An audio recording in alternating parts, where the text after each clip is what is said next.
This is Matthew McConaughey. Natalie Portman. James Patterson. Michael Ian Black. And you are listening to Five Questions with Dan Schawbel.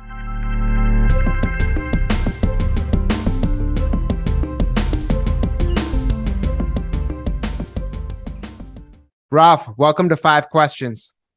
Yeah, happy to be here, man. Thanks for having me. Well, it's so great to have you. When I was growing up, people would either say Dan the man to me, or they would say Daniel's son. So thanks for that. I both apologize and am proud at the same time. How did your tap dancing lessons lead you to being cast in a TV series? That's great. I came because I wanted to be Gene Kelly as a kid. I write about this in the Waxing On book. I used to watch the 4:30 movie on Channel 11 back in New York with my mom after school, and I just found Gene Kelly to just be mesmerizing, and just took some tap dance lessons. And I think when it was audition time for a commercial here or there or a TV show, there was just something about wanting to get up and show my stuff, So I think that led me to hit the mark and it be showtime. Maybe I didn't remember my lines and I smiled and maybe I got a few parts. So maybe that had a little something to do with it. Sort of understanding when the overture was done, it was time to perform.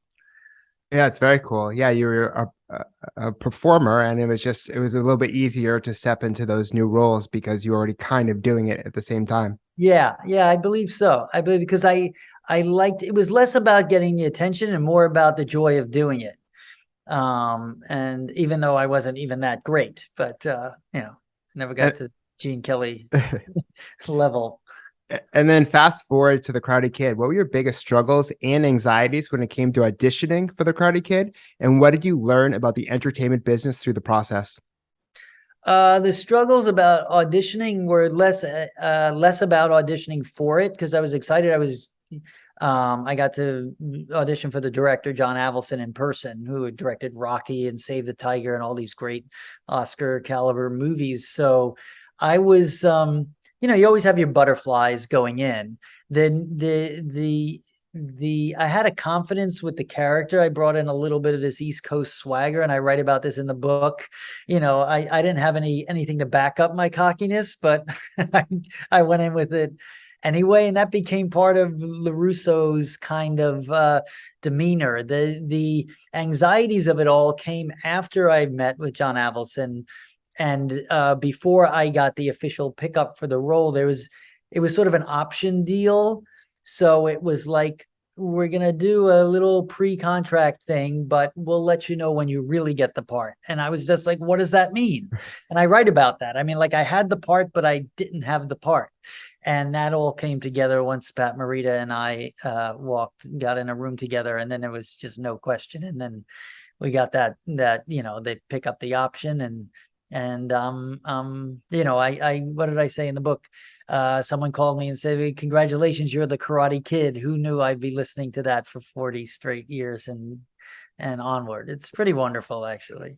Seriously. And what do you think made the character of Daniel so relevant for so many different generations?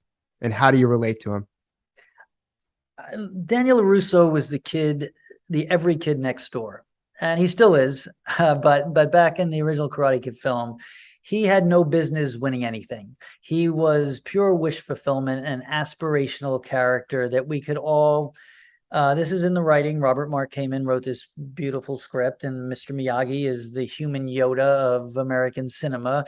So I use wish fulfillment, and overcoming obstacles and all those things. We've all felt the outsider, pun intended, whether it's you're being raised a teenager raised by a single mom, or moving to a different town, or someone who's bullied, who needs to navigate through that. He connected on a human level in so many ways, and the fact that he was just the every kid next door made you feel like it could be you. So in his victories and his failures, you as the audience felt what he was going through. And I think that's a great story execution and writing, and then as far as casting, we'll take a little bit of credit that I might have been the right guy in the right part. Yeah, I find that all great characters, whether fictional or non-fictional, you have to be able to relate to them. Yep. Even with superheroes, Yep. if they need an Achilles heel, no one's perfect. And there has Yep. to be struggles for them to eventually overcome them to be victorious. Yeah, It's exactly. the And that's, age-old story. yeah, well, it works, there's a nuts and bolts to it. And then how you camouflage all that is with nuance and personality and behavior. And that's what separates it from just being a structured, you know, character study. Yeah, and then fast forward to Cobra Kai. Why were you so hesitant to return to the franchise? And what was it about Cobra Kai that piqued your interest? I was hesitant because the original film had become such a big part of pop culture, cinema around the world, and a big part of my life, and so inspirational to people of all ages. I'd have people come up to me, with big smiles on how that film is their favorite, and or tears in their eyes where it got them through something difficult, or they saw themselves in a certain character, or they did not have the Mr. Miyagi in their life, or they did have a Mr. Miyagi, a great teacher or a mentor. It just became it was bigger than It's um iconic. iconic. Yeah, iconic is a overused word, but it is. And so the concept of going back to that felt like the risk reward, if it didn't hit, is probably better to leave. I don't want to say don't mess with the Mona Lisa, because Leave on top. Leave on but top. yeah, leave on top, and don't try to change, Mona Lisa's smile, if you will.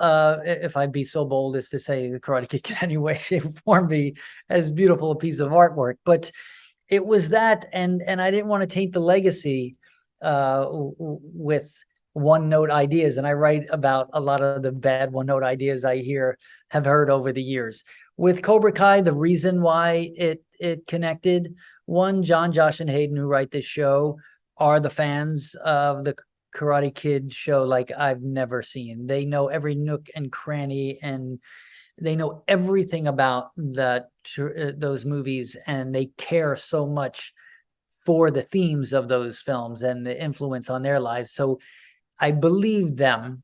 I believed that they knew how to write for a young audience based on the Hot Tub Time Machines and the Harold and Kumars that they'd written before. Because I always felt it was the teen characters in Cobra Kai that made me believe there was longevity. Two guys in their 50s having the same argument was, yes, that's how we get into it, but how is it going to evolve? And then the movie Creed was just out recently before I had that meeting, and that was sort of like how to enter the Rocky Balboa world without it being Rocky 7. And so that informed me a bit.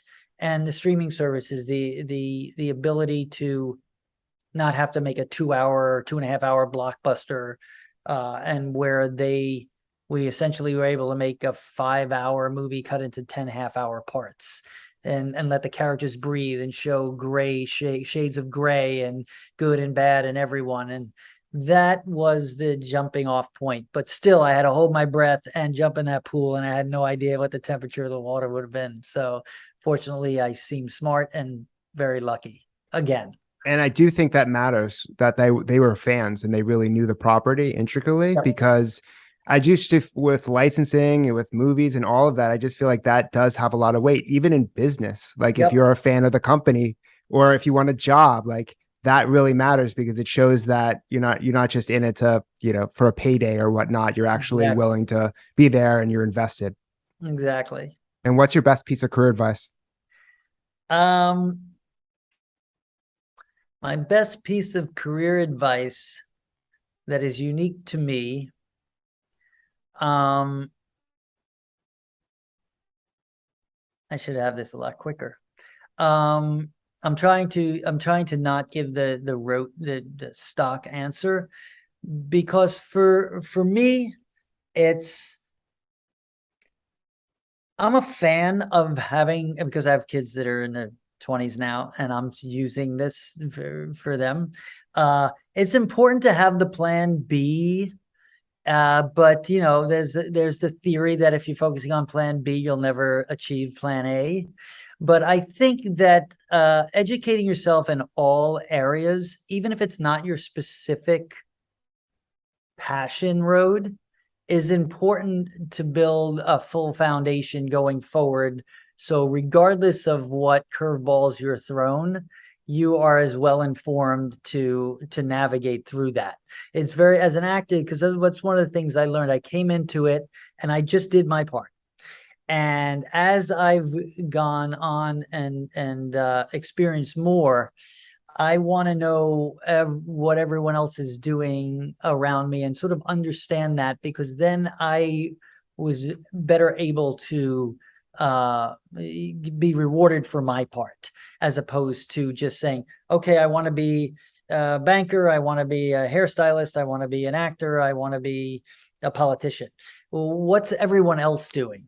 I think that piece of career advice is something that I'm still learning, and I think will I think if I did that at an early age, that it's always tough. Youth is wasted on the young. Of course, you're not going to do it at an early age. You're going to say, sure, Dad, be quiet, I want to do this.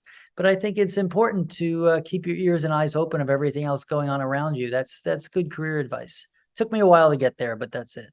Well, that's great advice. And thank you so much for being on the show. You got it, man. Thanks for having me.